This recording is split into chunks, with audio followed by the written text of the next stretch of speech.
غصے میں آ گئے، بہت ناراض ہو گئے اور کہنے لگے، اپنی بیوی سے کہا کہ کیا ایسا کیوں نہ ہوا، ما یکون لنا ان نتکلم ھذا سبحانک ھذا بہتان عظیم، کہ انہوں نے کہا کہ ہمیں اس بات کا حق نہیں ہے کہ ہم اس بات کے بارے میں کوئی کسی قسم کی بھی رائے زنی کریں، سبحانک اللہ بہت پاک ہے، یہ تو بہت بڑا بہتان ہے، عظیم بہتان ہے۔ تو یعنی اپنی بیوی کو آگے کوئی بات کرنے ہی نہیں دی، اور اللہ تعالیٰ کو ان کی یہ الفاظ اتنے پسند آئے کہ سورہ نور کی آیت نمبر 16 میں اللہ تعالیٰ نے انہی الفاظ کو دہرا دیا اور کہا، سورت آیت نمبر 16 میں اللہ تعالیٰ نے اس الفاظ کو اس طرح سے فوراً وہی چیز کر دی کہ وَلَوْلَا إِذَا سَمِعْتُمُوهُ قُلْتُمْ مَا يَكُونُ لَنَا أَن نَّتَكَلَّمَ بِهَذَا سُبْحَانَكَ هَذَا بُهْتَانٌ العظیم، کہ کیوں نہیں ایسا ہوا کہ جب تم نے اس کو سنا تھا تو تم نے یہ کہا کہ یہ ہمیں حق نہیں پہنچتا کہ ہم اس کے بارے میں کوئی بات کریں، اللہ بہت بلند ہے، یہ بہت بڑا بہتان ہے، بہتان عظیم ہے۔ اور اللہ تعالیٰ نے ساتھ یہ بھی آگے یہ بھی کہا کہ یعظکم اللہ ان تعودوا لمثلہ ابدا ان کنتم مومنین، اللہ تمہیں وصیت کرتا ہے کہ اگر تم دوبارہ اس قسم کی بات کبھی بھی نہ کرنا اگر تم مومن ہو، کہ اس قسم کی بات کو اگر نہ کرنا تو تم مومن ہو۔ تو یہ الفاظ اللہ تعالیٰ نے قرآن میں دہرا دیے۔ تو ہمیں اس سے کیا پتہ چلتا ہے؟ ہمیں یہی کرنا ہے آج کہ کسی قسم کا بھی اگر ہم اس قسم کی کوئی بات سنیں، کسی قسم کی افواہ سنیں، کسی کے کردار کے بارے میں کوئی بات سنیں، تو ہمیں یہ نہیں کہنا اچھا، کوئی آگے اس بات کو سننے کی کوشش یا اس کو بڑھانے کی کوشش یا ایک دوسرے کی اس میں ڈسکشن میں، چاہے اس کی معصومیت یا جو بھی ہے، ہمیں کچھ نہیں کہنا، ہمیں کسی کے بارے میں کچھ نہیں کہنا، ہم نے اپنی زبان کو بند رکھنا ہے۔ آپ صلی اللہ علیہ وسلم نے فرمایا تھا کہ قبر میں جس گناہ کا عذاب دیا جائے گا وہ النمام ہے۔ نمام کیا چیز ہے؟ یعنی افواہ کا پھیلانا۔ النمام جھوٹ نہیں ہے، بلکہ چاہے اگر سچ بھی ہے تو اس کو پھیلانے کی اجازت نہیں ہے، اس کو نمیمہ کہتے ہیں۔ تو یہ تمام گناہ کبیرہ ہیں، اور آج اس وقت زیادہ بڑے ہو جاتے ہیں جب عورت کی عزت کا سوال آتا ہے، بہتان ہے، جھوٹ ہے، غیبت ہے، اس بہتان کو پھیلانا۔ تو شریعت نے حد مقرر کی ہے۔ اس کے ساتھ ایک اور سبق جو ہمیں ملتا ہے وہ یہ ہے کہ ہر انسان کی آزمائش ہے، یعنی ہر مشکل کے ساتھ کوئی نہ کوئی آسانی ہے، اور انما العسر یسرا، انما العسر یسرا، کہ عسر کے ساتھ آسانی بھی ہے۔ بے شک ہم یہ کہتے ہیں کہ اللہ تعالیٰ نے بلکہ قرآن میں یہ بھی کہا کہ تم اس کو اپنے بارے میں برا نہ سمجھو، بلکہ یہ تو تمہارے لیے بہتر ہے۔ تو اس سے ہمیں یہ بھی پتہ چلتا ہے کہ ہر انسان کے اوپر آزمائش آنی ہے، کبھی نہ کبھی کوئی نہ کوئی آزمائش آتی ہے جو اللہ تعالیٰ آزماتا ہے۔ اور ایک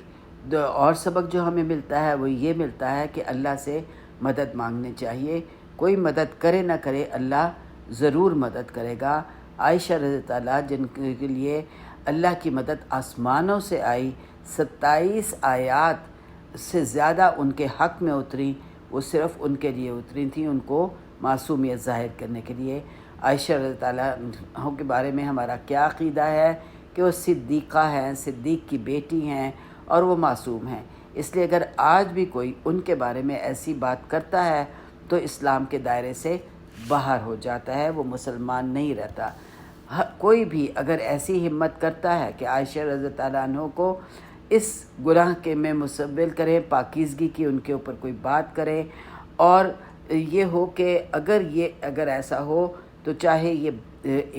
ایک آدمی ہو یا کوئی گروپ ہو یا کوئی فرقہ ہو، وہ بھی اگر ایسا بات کرتا ہے تو وہ پھر اسلام کے دائرے سے باہر ہو جاتا ہے، اور ایسی بات یہ کفر ہے،